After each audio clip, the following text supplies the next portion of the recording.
हम बात कर रहे हैं पाकिस्तान की, जिसकी सेना को आजकल तालिबान धूल चटा रहा है। तालिबान और पाकिस्तान सेना के बीच जंग छिड़ चुकी है, जिसमें पाकिस्तान को मुंह की खानी पड़ रही है। उसके सैनिक तालिबान के सामने सरेंडर कर रहे हैं। तालिबान के इस थंडर से शहबाज टेंशन में आ गए हैं।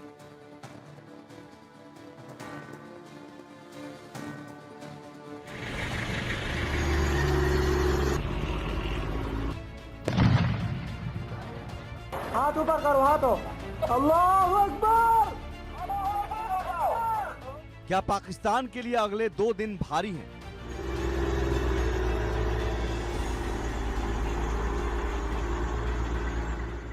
क्या अगले 2 दिन में पाकिस्तान में बड़ा खेला होने वाला है?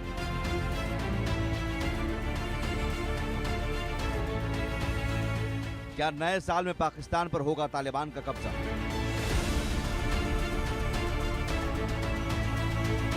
आपको अब तक ये सवाल बेवजह लग रहे होंगे, बेबुनियाद लग रहे होंगे, हवा हवाई लग रहे होंगे, लेकिन ऐसा नहीं है।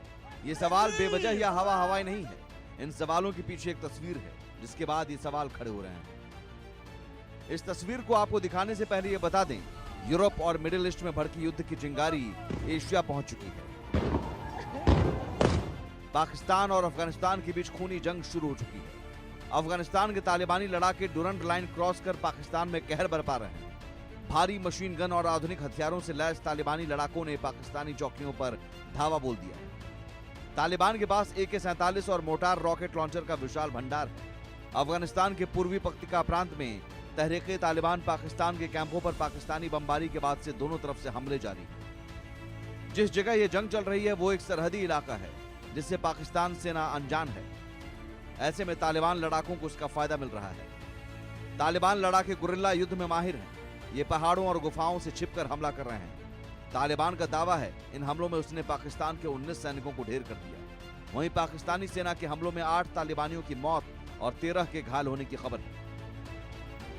अब आपको वो तस्वीर दिखाते हैं जिसके सामने आने के बाद इस सवाल उठ रहे हैं, क्या पाकिस्तानी सेना तालिबान के सामने 19 साबित हो रही है?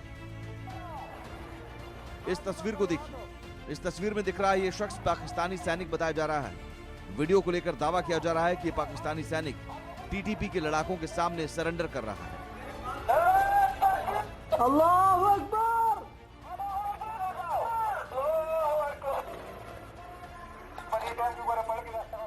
ये वीडियो खैबर पख्तूनख्वा का होने का दावा किया जा रहा है, जहां TTP के लगातार हमलों के कारण पाकिस्तानी सेना के जवान आत्मसमर्पण को मजबूर हो रहे हैं।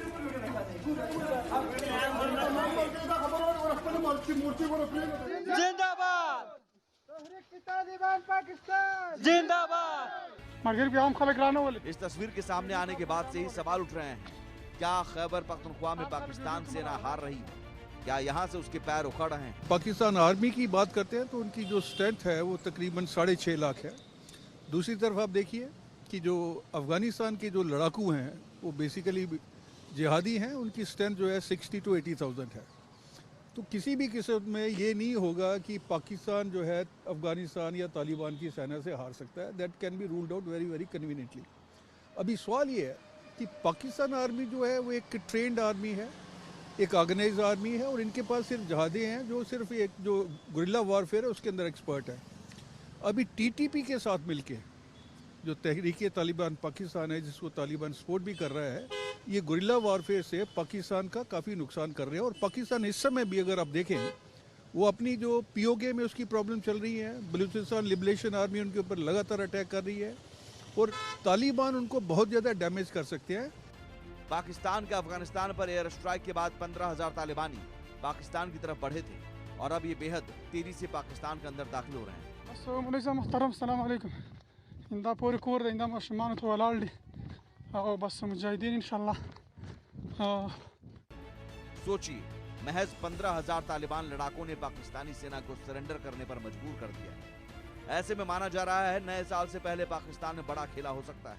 देखिए ये कन्फ्लिक्ट है इस समय वर्ल्ड में क्या चल रहा है कि अगर आप देखें हमास और इजराइल के बीच में लड़ाई चल रही है, यूक्रेन रशिया के बीच में लड़ाई चल रही है, उसके बाद ईरान पाकिस्तान के रिलेशन वो ठीक नहीं है। अभी अफ़गानिस्तान के साथ इनके बड़े पुराने रिश्ते हैं और अगर ये एक ऑल आउट वॉर की सिचुएशन में आते हैं, जो नहीं आएगा बिकॉज दुनिया की जो इंटरनेशनल पावर्स हैं जिनका इन्फ्लुएंस है, जिसमें चाइना और रशिया और यूएसए आते हैं, वो ये इंश्योर करेंगे कि पूरी लड़ाई ना हो। और वैसे भी किसी भी स्थिति में आप ये मान के चलिए कि अफगानिस्तान का पाकिस्तान की आर्मी के साथ किसी भी किस्म की टक्कर होनी संभव नहीं है। इसमें कोई शक नहीं, नए साल में तालिबान और पाकिस्तान की ये जंग और बारूदी होने वाली है। ऐसे में ये कहना गलत नहीं होगा, पाकिस्तान उस सांप के जहर का शिकार बन गया है जिसे उसने पाला, पोसा और काटना सीखा।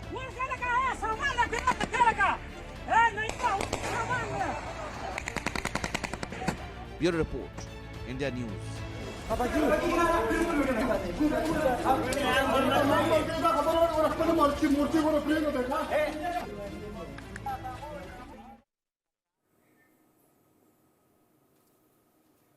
पाकिस्तान और अफगानिस्तान एक बार फिर आमने सामने हैं।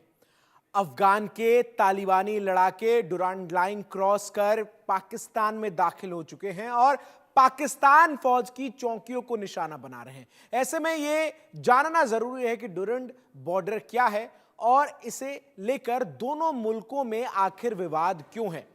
अफगानिस्तान और पाकिस्तान के बीच 2640 किलोमीटर लंबी अंतर्राष्ट्रीय सीमा का नाम डुरंड रेखा है। यह रेखा पश्तून जनजातीय इलाके से होकर दक्षिण में बलूचिस्तान के बीच से होकर गुजरती है। इस तरह यह पश्तूनों और बलूचों को दो देशों में बांटते हुए निकलती है। ब्रिटिशों ने दक्षिण एशिया में अपने हितों की रक्षा के लिए डुरंड लाइन बनाई थी। इसे 1893 में ब्रिटिश इंडिया और एमिरेट्स ऑफ अफगानिस्तान के बीच बनाया गया था। इस बॉर्डर का नाम सर हेनरी डुरंड के नाम पर रखा गया था। इसे ब्रिटिशों ने तत्कालीन अफगान शासक अब्दुल रहमान के साथ मिलकर खींचा था। रहमान को ब्रिटेन ने अपने हितों को साधने के लिए अफगानिस्तान की हुकूमत सौंपी थी, लेकिन अफगान सरकारों ने कभी भी अंग्रेजों के द्वारा खींची गई इस सीमा रेखा को स्वीकार नहीं किया है। वो इसे काल्पनिक रेखा हमेशा करार देते हुए नजर आए हैं। देखिए, डुरंड लाइन जो है ये 1893 में बनी थी और इसका जो है उनके एक सेक्रेटरी थे मिस्टर डुरंड, जिनके नाम पे बनी गई। और उसके बाद इनके बीच में एक समझौता हुआ था, जो उस समय अफगानिस्तान के लीडर थे, शायद मुजीबर रहमान थे या जो भी उनका नाम था। तो ये एक उन्होंने इमेजिनरी लाइन ड्रॉ कर दी। अभी उसकी प्रॉब्लम ये है कि दोनों तरफ पश्तूनी लोग रहते हैं और उसके बाद पाकिस्तान और अफगानिस्तान के बीच में इसके ऊपर काफ़ी तनाव भी रहा। और इस समय जो अफगानिस्तान है वो इसको बिल्कुल मानता नहीं है और इसको कोई सेंटिटी नहीं देता है। और अभी आप देखेंगे कि उनके जो लड़ाकू हैं, तकरीबन 15,000 की स्ट्रेंथ के जो लड़ाकू हैं, वो डुरंड लाइन को पार कर रहे हैं, तहरीके तालिबान के साथ मिलकर पाकिस्तान की पोस्ट के ऊपर अटैक कर रहे हैं। तो ये एक लिमिटेड सा स्कर्मिशेस होगा, वो चलता रहेगा और किसी भी हालत में अफगानिस्तान डुरंड लाइन को नहीं मानेगा।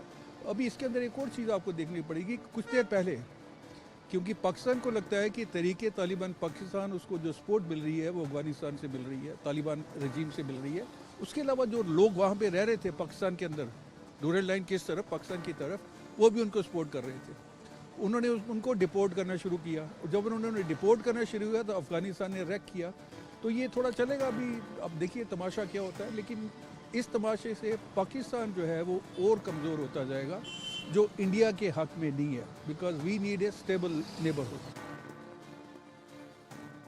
पाकिस्तान के बीच जिस तरीके से तनाव बढ़ रहा है, इसी पर बातचीत करने के लिए दो खास मेहमान इस वक्त मेरे साथ जुड़ रहे हैं। मेरे साथ मेजर जनरल रिटायर्ड ध्रुव कटोच, जो कि जाने माने डिफेंस एक्सपर्ट है, वो जुड़ रहे हैं, और मेरे साथ इस वक्त पाकिस्तान से हुसैन दुर्रानी, वरिष्ठ पत्रकार, जुड़ रहे हैं। बहुत बहुत स्वागत है दुर्रानी साहब आपका। और मैं शुरुआत आपसे ही करता हूं, जो हालात हैं इस वक्त पाकिस्तान में, किस तरीके से आप इसको देख रहे हैं और कितनी बड़ी चुनौती है इस वक्त तालिबान के ये जो तमाम जवान हैं जो इस वक्त आपके बॉर्डर के एकदम अंदर अब घुसते हुए नजर आ रहे हैं? जी, सबसे पहले तो आपका शुक्रिया चंदन, आपने मुझे प्रोग्राम में शामिल किया। दूसरी बात, अभी जो आपने पूछा है कि ये क्या है और कैसे है, तो इस पे ये कोई it's not a big deal. और जो अभी आपने जो रिपोर्ट दी है और अभी इससे पहले जो इंट्रो के अंदर जो बड़ी लंबी चौड़ी जो गुफ्तगू हुई और इन डेप्थ जो आप लोगों ने यहाँ पे जो इन्फॉर्मेशन जो है अपने नाजरीन तक पहुंचाई है, सुनने वाले और देखने वालों तक, उसके ऐन मुताबिक बिल्कुल वही चीज़ है। ये लोग जो हैं ये तो ऑलरेडी पाकिस्तान के अंदर मौजूद हैं और इनकी आबादी यहाँ पर है, इनकी फैमिलीज़ यहाँ पर रहती है, इनके रिश्तेदार यहाँ पे रहते हैं और ये तो आते-जाते रहते हैं। अभी जो बात है कि असल में प्रॉब्लम वहाँ पे शुरू हुआ है जब पाकिस्तान की जानिब से ये कहा गया कि जो नॉन रजिस्टर्ड जो अफ़गानी हैं, वो पाकिस्तान से बाहर निकल जाएँ और उन्होंने बाकायदा तौर पे उनको निकालना भी शुरू कर दिया। जिसके नतीजे में उसका जो भी हुआ, उसका जो रिटेलिएशन हुई, वो आपके सामने है। दूसरी बात ये थी कि ये जितने भी जो टीटीपी के जो लोग हैं, ये दहशतगर्द जो हैं, ये अगर हम ये कहते हैं कि पाकिस्तान के लिए अगर नुकसानदेह है, तो ये पाकिस्तान के लिए जितने पाकिस्तान के लिए नुकसानदेह हैं, उतने ही पाकिस्तान के दूसरे जो हमसाया ममालिक हैं, उनके लिए भी उतने ही नुकसानदेह हैं। क्योंकि आज अगर ये हमारे ऊपर वार कर रहे हैं, तो आपका क्या ख्याल है कि ये जो जिस एक जानवर को खून की आदत पड़ जाए, उसके मुँह को खून लग जाए, तो आपका क्या ख्याल है कि वो सिर्फ़ एक आध जो बॉडी है, वही ख़त्म करने के बाद, ये बॉडी खाने के बाद जो है वो सुकून से बैठ जाएगा? ऐसा बिल्कुल नहीं होगा, वो आगे से आगे जाएगा। पाकिस्तान जो है बेसिकली एक बफर ज़ोन की जो है वो शक्ल इख्तियार कर चुका हुआ है बाकी ममालिक के लिए। दूसरी बात ये थी कि अगर आप ये कह रहे हैं कि वो पाकिस्तान के ऊपर उन्होंने हमला कर दिया है, देखिए 50 से 60 हज़ार की उनकी तादाद है और दूसरी बात आप ये बात कर रहे हैं कि वो मैन टू मैन या फेस टू फेस वार कभी भी नहीं कर सकेंगे क्योंकि पाकिस्तान की अगर हम देखते हैं तो जो हादर सर्विस जो है इस वक्त वो तकरीबन 6.5 लाख की करीब फोर्स है और अगर आप रिजर्व वगैरह सारे मिला लें तो वो तकरीबन 8 साढ़े 8 लाख की फौज बनती है।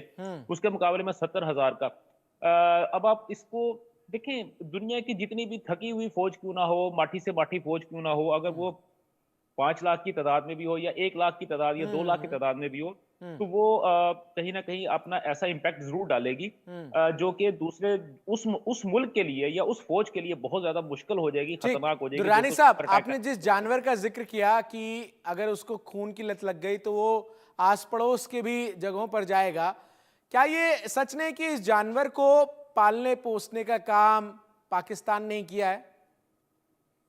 देखिए, ये 100% ऐसा बिल्कुल नहीं है। मैं ये मानता हूं कि वो जो हेचरी जो थी, जो लेबोरेटरी जो थी, वो पाकिस्तान के इलाके के अंदर बनाई गई थी, लेकिन उसको चलाने वाले और वहां पे ये जो इस किस्म के जो जानवरों को, ये फ्रैंकनस्टाइन को जो बनाने वाले जो साइंसदान थे, वो सारे के सारे पाकिस्तानी बिल्कुल नहीं थे।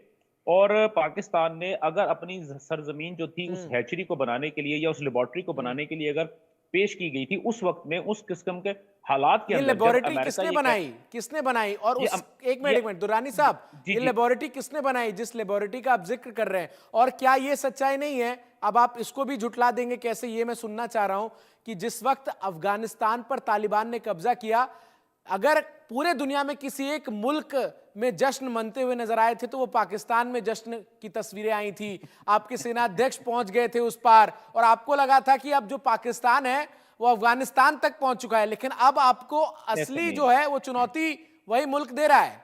मैं आप जवाब दीजिए, उसके बाद मैं जी बिल्कुल को इंक्लूड आपका क्वेश्चन बहुत अच्छा क्वेश्चन है, लेकिन शायद आप जो है मेरे जैसे बंदों से या उन लोगों के साथ आपका शायद चंदन पहला इंटरेक्शन है। हम लोग जो यहाँ पे बैठे हुए हैं, हम लोग सबसे पहले बात करते हैं, एक वक्त था जब ये जो जहादी जो थे ये अमेरिका के बहुत ही मंजूर नजर थे और इनको बाकायदा व्हाइट हाउस में बिठा के इनको इनकी पजीराई की जाती थी और इनको हीरो का दर्जा दिया जाता था। ये वो वक्त था जब पाकिस्तान के अंदर अमेरिका की पेनिट्रेशन की वजह से इन चीजों को, ये लेबोरेटरीज को बनाया गया, पहली बात। दूसरी बात, आपका दूसरा क्वेश्चन पे मैं आता हूँ। आप जिस शख्स की बात कर रहे हैं, जिसके बारे में ये कहा जा रहा है कि वो जब काबुल जब फॉल हुआ और उसके बाद वहां जाकर उसने चाय पी, तो आपको पता है कि वो शख्स किधर है इस वक्त? वो शख्स जो है इन्हीं तालिबान को बढ़ावा देने के इल्जामात के अंदर वो शख्स आपकी सेना का हिस्सा नहीं था। ये कैसी ध्रुव सर को एक बार मुझसे क्वेश्चन किया सर, आप मेरा क्वेश्चन पूरा होने दें। देखिए, जिस शख्स ने, नो डाउट वो पाकिस्तानी सेना का एक हिस्सा था, पाकिस्तानी फौज का वो हिस्सा था, लेकिन उसने अबव द लॉ जाके उसने जो हरकत की है उसका नतीजा अब ये हुआ है कि पाकिस्तान आर्मी ने ही उसके ऊपर जो है जनरल फील्ड कोर मार्शल जो है वो उसका इनकाद किया गया है और उसके इल्जाम के ऊपर वो गिरफ्तार भी हुआ है और वो अभी जेल के अंदर मौजूद है। दुर्रानी साहब, मुझे ताज्जुब है इस बात से कि आपके सामने इतनी बड़ी समस्या है और आप इसको कितने हल्के लफ्जों में जो है वो कह रहे हैं कि कोई बड़ी बात नहीं है, और उनके जो लड़ाके हैं वो 50-60 हजार की संख्या में है, जबकि आपके कितने ही पुलिसकर्मी और सेना के जवानों को उन्होंने मौत के घाट उतार दिया है। मेजर जनरल ध्रुव कटोच, जरा आप रियलिटी चेक दीजिए हुसैन दुर्रानी साहब को कि क्या स्थिति है, क्योंकि ये तो कह रहे हैं कि कोई बड़ी बात नहीं है, हम सामना कर लेंगे, कोई चुनौती नहीं है। चंदन जी धन्यवाद। देखिए दुरानी साहब जो कह रहे हैं वो तो खैर उन्होंने अपने पाकिस्तान का पक्ष लेना ही है, लेकिन मैं हकीकत आपको बताना चाहता हूँ। जहाँ सबसे पहले जब ये अफगानिस्तान का प्रॉब्लम हुआ, जब रूस की सेना अंदर आई थी, उस समय पर जो तालिबान जो बना और उसको तैयार जो किया लड़ने के लिए, वो पाकिस्तान ने किया, वो अमेरिका ने नहीं किया। बिल्कुल वहां पर अमेरिका ने नहीं किया। अमेरिका जरूर बाद में आया, लेकिन जो शुरुआत हुई थी वो पाकिस्तान की तरफ ही थी। और जो अमेरिका के पत्रकार है और जो पाकिस्तान में भी जो इस विषय के ऊपर लिखते हैं, उन्होंने इसका साफ जिक्र किया है। तो इसमें तो पूरी की पूरी तौर से पाकिस्तान का हाथ था। और बाद में अमेरिकन तो बाद में आ गए, और फिर उन्होंने भी जाके पूरे हथियार, ट्रेनिंग, पैसा वगैरह सब कुछ दिया अफगान तालिबान को रूस से लड़ने के लिए, क्योंकि वो उनके सिक्योरिटी इंटरेस्ट के साथ बिल्कुल मिल रहा था। और उसका नतीजा ये हुआ, अल्टीमेटली यूएसएसआर जो है वो उस पूरी तौर से वो समाप्त हो गया, वो टूट गया था जो उसकी यूनियन है। लेकिन अभी हम अभी की बात करने आते हैं। देखिए पाकिस्तान कुछ भी बोले, लेकिन अमेरिका का साथ उसने पूरी तौर से किया। जब से 9/11 ये जो यूएस के अंदर बॉम्बिंग्स हुई, उसके बाद यूएस ने वॉर ऑन टेरर डिक्लेयर किया। उस समय पर पाकिस्तान ने 100% अमेरिका का साथ दिया। और उसके बाद जब अमेरिका की इन्वेजन हुई अफगानिस्तान में, उसका सपोर्ट किया। और जब तक अमेरिकन फोर्सेस वहां से गए नहीं, 2021 में जब अफगानिस्तान ने अपना कंट्रोल ले लिया वापस, तब तक पूरी अमेरिकन फोर्सेस की मेंटेनेंस जो थी वो पाकिस्तान के थ्रू जाती थी। तो इसका मतलब है कि पाकिस्तान ने दोनों तरफ खेला। उन्होंने पूरा अमेरिका को भी सपोर्ट किया और साथ साथ वो तालिबान को भी सपोर्ट करते रहे। और उसका जीता जागता उदाहरण एबटाबाद में देखा था पूरी दुनिया ने सर। यस, और जितने भी तालिबान के लीडर्स थे वो पूरे के पूरे जाके वो पेशावर में थे या कहीं और थे, लेकिन वो पाकिस्तान के अंदर ही थे। ये तो पहली बात है। अभी दूसरी बात मैं ये कहना चाहता हूँ, आप सेना की वो दर्द लेते हैं कि पाकिस्तान के पास 6.5 लाख लड़ाकू हैं, आर्मी है, इनके पास सिर्फ 50,000 80,000। देखिए यहाँ पर जिस प्रकार से लड़ाई हो रही है या होगी, वो कन्वेंशनल वॉर नहीं होगी। ये लड़ाई जो होगी, ये होगी उन पहाड़ों में जहाँ पर रोड्स रिस्ट्रिक्टेड है, वहां एम्बुश लगेंगे, जो लोग घात बिल्कुल लगाएंगे, कन्वेंशनल वॉर नहीं है ये। और कितना इन डेप्थ नेटवर्क है, मैं दुर्रानी साहब आप ज्यादा बेहतर बता पाएंगे कि ये जो टीटीपी समूह है या फिर ये जो तालिबान है, और जो खबरें सामने आ रही है जिसके मुताबिक खैबर पख्तूनख्वा के अंदर तक घुस गई है तालिबान की जो सेना है, और आप तो ज्यादा बेहतर बता पाएंगे ना कि इनका नेटवर्क पाकिस्तान में कितना डीप रूटेड है। ये केवल एक फ्रंट टू फ्रंट वॉर के लिए आप लोगों के सामने चुनौती नहीं है, बल्कि अंदर आपके कितने शहरों में इनके कितने स्लीपर सेल्स एक्टिव हैं, इसके बारे में तो आपको मुझसे ज्यादा बेहतर पता होगा। चंदन, आप जो कह रहे हैं बिल्कुल दुरुस्त कह रहे हैं। देखिए मैंने जो आपका जो लास्ट क्वेश्चन था और उसके एंड में जो मैंने आपसे बात की थी, मैंने जनरल फैज हमीद साहब की बात की थी, जिसके बारे में मैंने आपको बताया था। तो पाकिस्तान के अंदर इस वक्त अगर हम देखते हैं तो पाकिस्तान के अंदर जब हमने इन तमाम लोगों को यहाँ से मार भार भगा दिया था, और ये इनके अंदर वाकई हिम्मत नहीं थी कि ये हकीकतन दोबारा जो है पाकिस्तान के ऊपर किसी किस्म का हमला कर सके। लेकिन उस वक्त जनरल फैज हमीद और पाकिस्तान के साबिक वज़ीर आज़म इमरान अहमद खान नियाज़ी साहब जो थे, इन्होंने बाकायदा तौर पे मोर देन 40,000 जो लोग थे उनको वापस बुला के पाकिस्तान के अंदर उनको आबाद किया था, उनकी आबादकारी की थी, उनको घर दिए थे, उनको बाकायदा यहाँ पे सेटल किया था।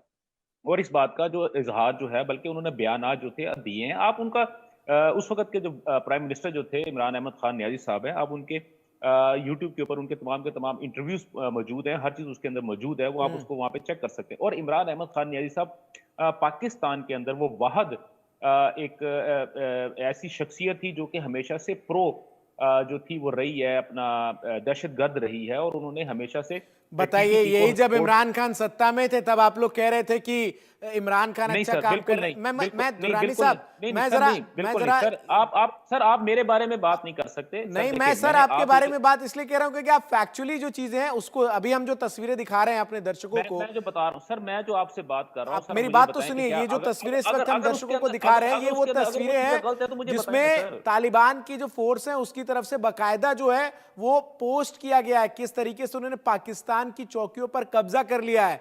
तो ये जो सच पूरी दुनिया देख पा रही है वो आखिर पाकिस्तान में बैठे आप जैसे पत्रकार क्यों नहीं देख पा रहे हैं? सर देखिए, मैं जो चीज आपसे बात कर रहा हूँ, मुझे एक बात बताएं चंदन साहब, या तो कहें कि मैंने हर चीज को डिनाई किया, मैं तो किसी चीज को डिनाई कर ही नहीं रहा, मैं तो आपको फैक्ट्स एंड फिगर बता रहा हूँ। आपने जो क्वेश्चन पूछा है कि पाकिस्तान के अंदर पेनिट्रेशन कैसे हुई, मैंने आपको बता दी कि पेनिट्रेशन किस तरह हुई है। आपने मुझसे ये पूछा कि क्या वहां पे पाकिस्तान की चौकियों पर हमला हुआ, मैंने आपको बताया कि उसके रीजन क्या है, किस तरह वो हमला होता है, क्योंकि उनकी फैमिलीज यहाँ पे मौजूद है, उनके बीवी बच्चे यहाँ पे मौजूद है, उनके तमाम रिश्तेदार यहाँ पे मौजूद है। पहली बात। दूसरी बात यह है कि हम लोग अगर पाकिस्तान जो है, अगर बहुत सारी चीजें ऐसी हैं जो कि रिटेलिएशन उनकी तरफ से अगर हुई है, तो पाकिस्तान की जानब से जब हुआ, अभी अब आपको पता है कि उनका जो फाइटर तैयार था वो भी यहाँ पे मार गिराया गया। अभी आप लोगों ने जो एयर तस्वीर स्ट्राइक आपके की, पास, आप लोगों ने एयर स्ट्राइक की थी, मैं मानता हूं, बिल्कुल सर हमने की है, हाँ।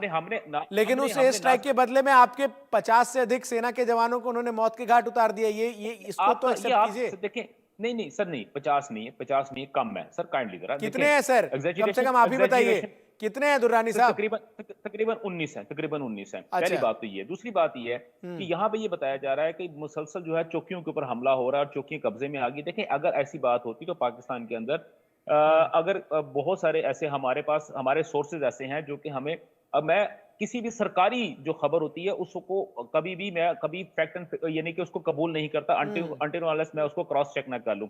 लेकिन मेरे पास अभी तक इस किस्म की कोई खबर नहीं पहुंची। मेरे अपने जो सोर्सेज हैं, मेरे सोर्सेज हैं जो कि केपीके के अंदर मैं समझ गया। आप कह रहे हैं कि कोई बड़ा मसला नहीं है, ये छोटा मोटा इशू है और हम इसको रिजॉल्व कर लेंगे। लेकिन ध्रुव कटोच साहब, चलते रहते हैं। ये आने वाला साल पाकिस्तान के लिए कितना चुनौतीपूर्ण होने वाला है, क्योंकि जिस तरीके से तालिबान के लड़ाके वीडियो डाल रहे हैं, अफगानिस्तान की जो सेना है जिस तरीके से वो तमाम पाकिस्तान की चौकियों पर कब्जा करते हुए तस्वीरें सोशल मीडिया हैंडल्स पर पोस्ट कर रही है, ये पाकिस्तान हल्के में आंक रहा है?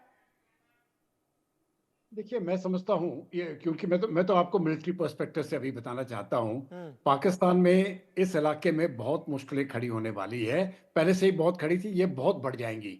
और इसका मकसद, इसका कारण सिर्फ एक है, वो ये है कि पूरे बॉर्डर को सुरक्षित रखना वो पाकिस्तान का काम है और वो हर एक जगह पर अपने आप को डिफेंड करने की कोशिश करेगा। लेकिन जब तालिबान हमला करेगा, वो तो एक छोटी सी पोस्ट पर हमला करेगा और वो सरप्राइज अटैक होगा और वहां पर वो इतनी ताकत लेके आएगा, वो उसको ओवररन करके वो वापस चला जाएगा जिधर से भी उसने जाना है। बेशक वो ग्राउंड को होल्ड नहीं करेगा, लेकिन वो कैजुअलिटीज लगते रहेंगे, उनके जो कॉन्वॉयज हैं उनके ऊपर एम्बुश होता रहेगा और ये प्रॉब्लम पाकिस्तान सह नहीं सकेगा, उनको बहुत मुश्किल होगी। देखिए, जब तक वो पाकिस्तानी सेना वहां पर 100% परमानेंटली डिप्लॉय नहीं होती है, वो इस मामले को हल नहीं कर सकती। करेक्ट। और दूसरी बात मैं आपको बताना चाहता हूं जो बहुत जरूरी है, जो लोकल सपोर्ट है, वो लोकल सपोर्ट, ये पाकिस्तान ये नहीं कह सकता है कि पूरा लोकल जो है वो उनकी तरफ है। काफी हद तक जो पश्तून है, जो खैबर पख्तूनख्वा में रह रहे हैं, बेशक जो पेशावर में भी रह रहे हैं, उनका साथ जो है वो बिल्कुल है सर। और ये पब्लिक डोमेन में तालिबान भी के है, साथ बीएलए किस तरीके से एक्टिव है ये पूरी दुनिया देख रही है। टीटीपी अब जितनी बड़ी चुनौती है ये दुनिया देख रही है, और फिर ये जो अफगानिस्तान की सेना है जिस तरीके से हमला कर रही है। बहुत बहुत शुक्रिया आप दोनों मेहमान का हमारे साथ जुड़ने के लिए, हमें समय देने के लिए और जो हालात हैं उस पर बातचीत करने के लिए। अफगानिस्तान में तालिबान सरकार आने के बाद से महिलाओं पर लगातार कई तरह के प्रतिबंध लगाए जा रहे हैं और अब एक बार फिर महिलाओं को लेकर अजीबोगरीब फरमान सामने आया है। तालिबान ने आदेश जारी कर घरेलू इमारतों में उन जगहों पर खिड़कियां बनाने पर बैन लगा दिया है। गौर से सुनिए, उन जगहों पर खिड़कियां बनाने पर बैन लगा दिया है जहां से महिलाओं के नजर आने की संभावना हो, और इसके पीछे अश्लीलता रोकने का हवाला दिया गया है। नगर निगम अधिकारियों को ऑर्डर दिया गया है वो नई बन रही इमारतों पर नजर रखें ताकि इन इमारतों में ऐसी खिड़कियां ना बनाई जा सके जिनसे पड़ोसी के घर में झांक सके। आदेश में कहा गया है कि अगर ऐसी खिड़कियां पहले से मौजूद हैं तो मकान मालिकों को इनके सामने ईंटों की दीवार बनाने को कहा जाए। इससे पहले इसी महीने तालिबान ने अफगानिस्तान में महिलाओं की नर्सिंग की ट्रेनिंग पर बैन लगा दिया था और इसके पीछे वजह भी नहीं बताई गई थी। वहीं इसी साल अगस्त में अफगान महिलाओं के सार्वजनिक रूप से बोलने और चेहरा दिखाने पर भी रोक लगा दी गई थी। इसके साथ ही कहा गया था कि महिलाएं बहुत जरूरी होने पर ही घर से बाहर निकले, यानी अफगानिस्तान में महिलाएं बहुत जरूरी होने पर घर से बाहर निकले। ये तालिबानी फरमान है तालिबान की सरकार का। इसके अलावा तालिबान ने महिलाओं के खेलों में भाग लेने पर भी प्रतिबंध लगा दिया है, यानी महिलाएं वहां पर अब स्पोर्ट्स एक्टिविटीज में हिस्सा नहीं ले सकती।